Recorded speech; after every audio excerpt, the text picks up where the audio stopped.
What will happen to SAP ECC in the future? Is it worth learning ECC in 2024 given that everyone is moving towards S4HANA? Is it a big switch moving from ECC to S4HANA for the consultants? These are the topics I'm going to talk about in this video. I have explained some complex nuances in detail, so please watch the full video carefully to get a clear understanding. If you are new here, my name is Arun and I make videos about SAP. I also offer one-on-one SAP career coaching to students and professionals. Please check out the link in the video description for more information. Getting into the topic, firstly, what is the future of SAP ECC? Let's take a look at an article that was published by SAP in which it says SAP will provide mainstream maintenance for SAP Business Suite 7 core applications until the end of 2027. And these are the Business Suite 7 core applications. They are SAP ERP 6.0 or also known as SAP ECC 6.0, SAP Customer Relationship Management or CRM, SAP Supply Chain Management or SCM, SAP Supplier Relationship Management or SRM, and SAP Business Suite powered by HANA, which is nothing but an ECC system running on the HANA database. So what happens from 2028? SAP offers their customers two choices. One is to purchase extended maintenance until 2030 for an extra 2 percentage points of support maintenance fees. Usually, SAP customers pay 22% of their total license value every year as a support maintenance fee. If the customer wants to purchase extended maintenance, then they will start paying an extra 2%, which means 24% from 2028 till 2030. Say for example, your organization's total SAP license value is $1 million. Normally, you will pay 22% of that, which is $220,000 every year to SAP as a support fees. With extended maintenance, you will pay 24%, which is $240,000. After 2030, if you still haven't switched to S4HANA, then your organization's SAP contract will go into customer-specific maintenance. So just to summarize, SAP ECC will remain in mainstream maintenance until the end of 2027. Then after that, if the customer wishes to purchase extended maintenance, they can do so up until end of 2030. Then after 2030, if the customer remains to stay on SAP ECC, it will go into customer-specific maintenance. Now you need to understand the definition of three things here. What is the difference between mainstream maintenance, extended maintenance, and customer-specific maintenance?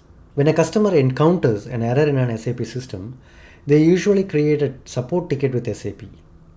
The error that the customer is facing could be due to a bug in the software. There are usually two types of software bugs. One is a known bug which was previously identified and SAP has already provided a solution via an SAP note or an SAP patch. The other one is a new software bug which was discovered recently by the customer. And then SAP will create a solution for it and give it to the customer going forward.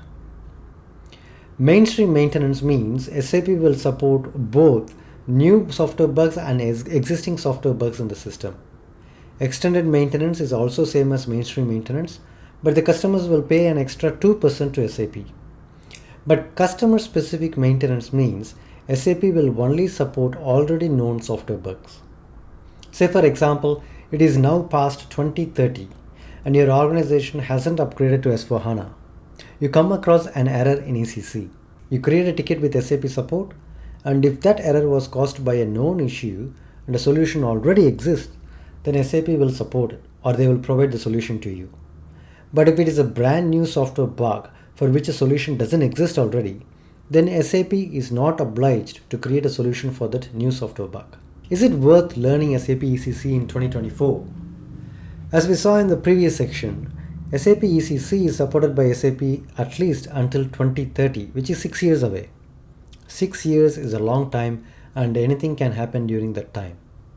Still, there are so many organizations that haven't made the switch to S4HANA and they may not do so until 2030 or even beyond that for various reasons, such as they may not have the budget ready.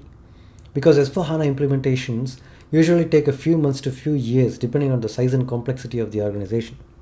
It might cost a few $1 million and the organizations do not have budgets allocated for that at the moment. Or they have other priorities that they want to concentrate at the moment. Or they don't have a need to move to S4HANA. I'm sure there are some advanced features available in S4HANA, but an organization may not have a need to make use of those advanced features. For these reasons, Some organizations might stay with SAP ECC at least for the near future, which means there will be demand for your ECC skills. Is it a big switch moving from ECC to S4HANA for consultants? The short answer is no. Because underneath the bonnet, S4HANA still has the same business processes as ECC. Of course, there are some new functionalities available in S4HANA, like it runs on the HANA database, it has got Fiori and embedded analytics, you can do month-end closing faster since there is no reconciliation, there is no vendor and master but a single entity called business partner, and there are so much more. But the underlying core concepts are still the same. The underlying core business processes like accounts payable, accounts receivables, raising a purchase requisition, raising a purchase order, billing an invoice, depreciation configuration, and many more are still the same in S4HANA, just like how it was in ECC. So if you learn SAP ECC, you will cover all the core concepts of an ERP system, and in the future if you want to switch to S4HANA, it will be pretty easy to do so. To give you a very simple real-life example, learning ECC is like learning to drive in a tractor. S4HANA is like a car.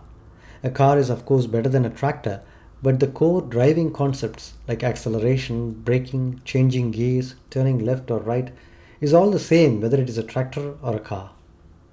So if you get a chance to learn or work with SAP ECC, then do it, as it will help you to switch to S4HANA when eventually the time comes. I recently made a video about the key differences between ECC and S4HANA. The link is in the video description for you to check it out. Please like and share the video with your friends as it may benefit them as well. If you have any questions, please leave it in the comments. I will see you soon in another video.